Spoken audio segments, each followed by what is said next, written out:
which is a secondhand / discounted, supposedly, bookstore.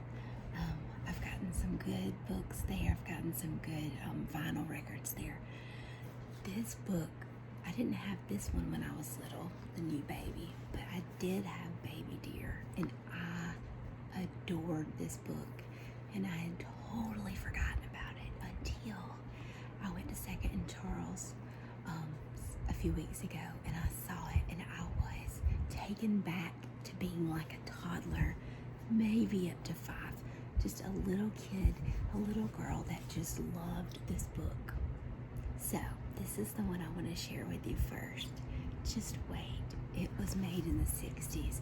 The clothing is gorgeous. Everything is just absolutely perfect in this book. So I'm going to read it first, okay? Baby Dear. Whew. Baby Dear.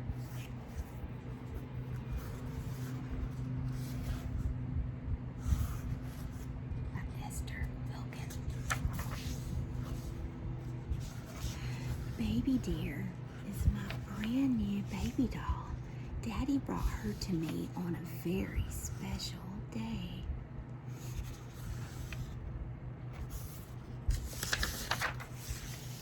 It was the day he brought Mommy and our new baby home from the hospital.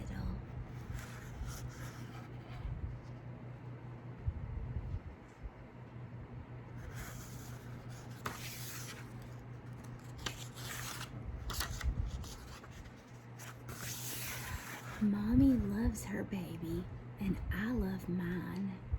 We give our babies their bottles.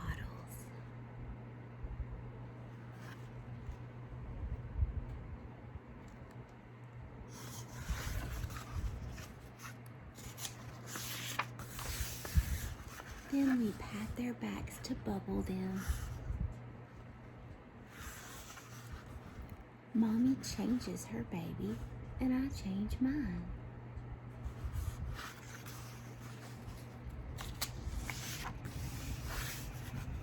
Mommy bathes her baby, and I bathe Baby Dear. We play little piggy with their little pink toes.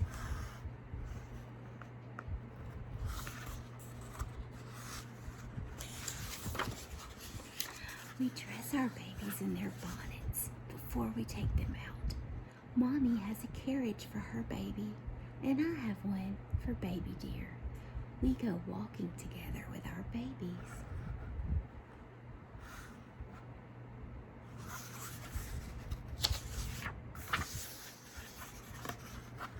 Mommy's baby sleeps in the little white bed that used to be mine. My baby sleeps in a cradle all her own.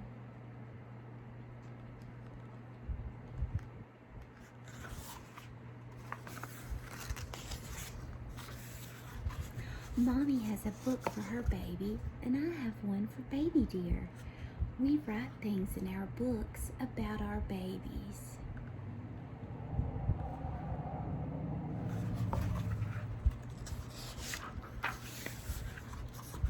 Mommy sings to her baby, and I sing to mine.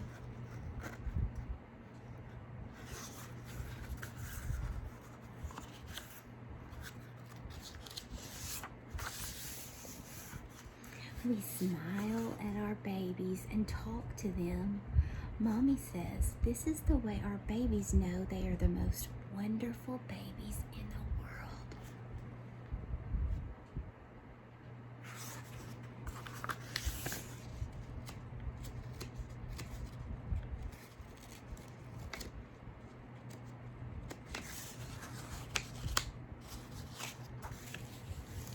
Sometimes Mommy lets me hold her baby. Mommy's baby is my baby sister.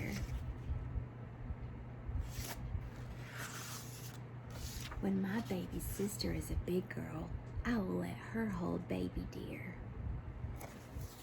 The end. Wasn't that sweet? Oh my gosh, I just love this book. The New Baby by Ruth and Harold Shane.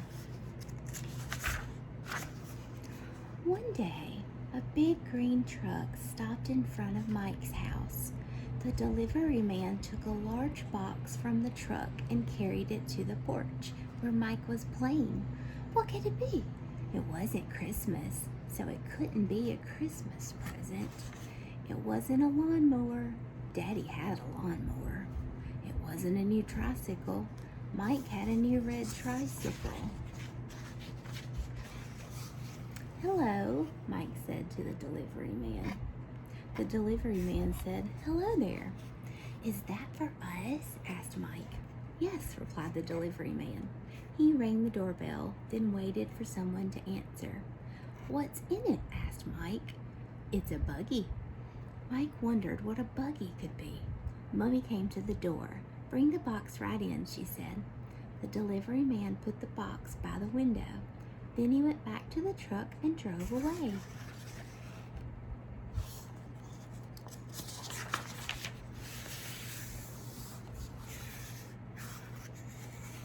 Aren't they pretty? Mike looked at the big box. "What's a buggy, Mummy?" he asked.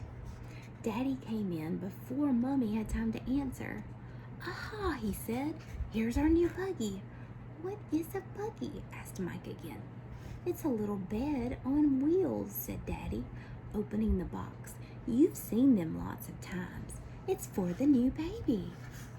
For a minute, Mike didn't say anything. "Whose baby?" he asked at last. "Ours," Daddy said. "Before long, we're going to have a new baby." Mike couldn't believe it. "A baby?" he said excitedly. "What will it be like? Will it be a little girl? Will it be a boy? When is it coming here? Will it have red hair like Susie next door?" "Hold on a minute," said Daddy, laughing. "We don't know these things yet. We can only guess. It'll be a surprise." A few days later, Mike had another surprise. Aunt Pat came to visit. "She's going to help us take care of the baby," said Daddy. At supper, Mike asked, "Who'll bring the baby?" Mummy said, "No one will. I'll go to the hospital soon, and the baby will be born there."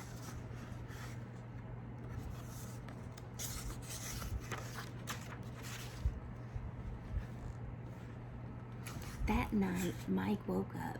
It was still dark outside, and the hall light was on. Aunt Pat was in the hall in her bathrobe. Mummy and Daddy were up too. "Where are you going?" asked Mike. Mummy kissed Mike and smiled. "I'm going to the hospital for our baby," she said. "I'll bring it home very soon." In the morning, Mike helped Aunt Pat. He brought out the cornflakes. He helped set the table.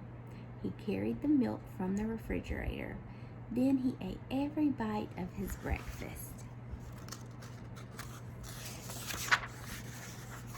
The telephone rang. Mike got there first. It was Daddy calling.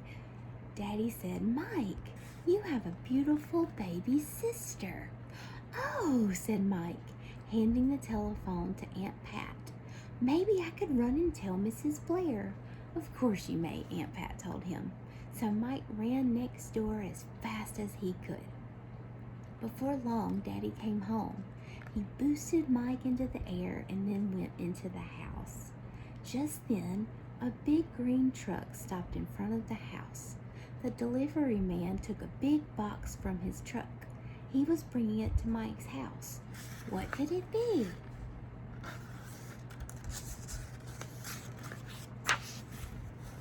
It wasn't Christmas yet, so it couldn't be a Christmas present. It couldn't be a lawnmower. Daddy still had a lawnmower. And it couldn't be a tricycle. Mike still had his red tricycle. Could it be another buggy? Mike ran up the steps. He didn't even wait to say hello to the delivery man. He went looking for Daddy and Aunt Pat. He was so excited. "Daddy, Aunt Pat, are we going to have another baby?" "What?" asked Daddy. "I hardly think so," said Aunt Pat. "At least not for a while. Why do you ask?" "Well," said Mike, "the delivery man is here with another box." When he brought one before, the baby was born. Daddy laughed and said, "This is a surprise for you, Mike. Let's go and get the package." The delivery man was at the door. "Hello," Mike said. The delivery man said, "Hello there." "That's for me," Mike told him, pointing to the package. Daddy and the delivery man carried the big box upstairs. Mike ran upstairs behind them. He and Daddy opened the box. It was really 2 boxes tied together, and there was a big new bed. "For me?" cried Mike. Mike and Daddy put it together. Mike was very happy and said, "Now the baby can have my little bed, can't she?" He wanted very much to see the baby. It seemed a very long time to have to wait. Aunt Pat and Daddy went to see Mommy and the baby every day. Mike and Daddy talked about what the baby's name should be. Daddy and Mommy had suggested naming her Pat after Aunt Pat. "I like that," said Mike. "So do I," said Daddy. So it was decided. Mike kept wondering, what will the baby look like? When will Mommy bring her home? Then one day, Daddy went to drive Mommy and little Pat home from the hospital. Mike sat on the steps and waited. A green car came along. It was not Mike's car. A yellow car came along. It was not Mike's car either. Then a blue car turned the corner. That was Mike's car. "Hello, Mike," Mommy called. "We're home." Mike ran down the sidewalk to the car. Daddy got out first. He gave Mike an extra high boost into the air. Then he turned to Mommy and little Pat. Mommy got out of the car, handed the baby to Daddy, and gave Mike a kiss and a hug. She told him how glad she was to be home. Aunt Pat came out of the house. Mrs. Blair and Susie came over from the house next door. Everyone wanted to see little Pat, but Mike wanted to see her most of all. He looked. She had tiny hands. She had blue eyes. She had soft, wispy hair. When Mike, Aunt Pat, Daddy, little Pat, and Mommy were inside, Mike asked, "May I hold our baby?" "Of course you may," Mommy said. So Mike sat on the couch. He sat way back and held the baby just right.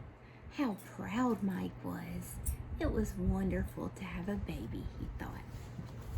The end. I hope you enjoyed those 2 books. I certainly enjoyed them. Did you have these books when you were little? Did you have a book that your parents gave you because you were about to have a new sibling? I'm an only child, so I don't know what that's like, but I do remember what it was like to have a 4.5-year-old little boy and bring home a baby girl. And that was fun. That was a long time ago. I hope you enjoyed this. I really do. I also hope that you have sweet dreams from ASMR, from reading these little books. I hope you're relaxed, tingly, sleepy, whatever you are. Most of all, I wish you sweet dreams from Satisfying Lullaby ASMR. And good night.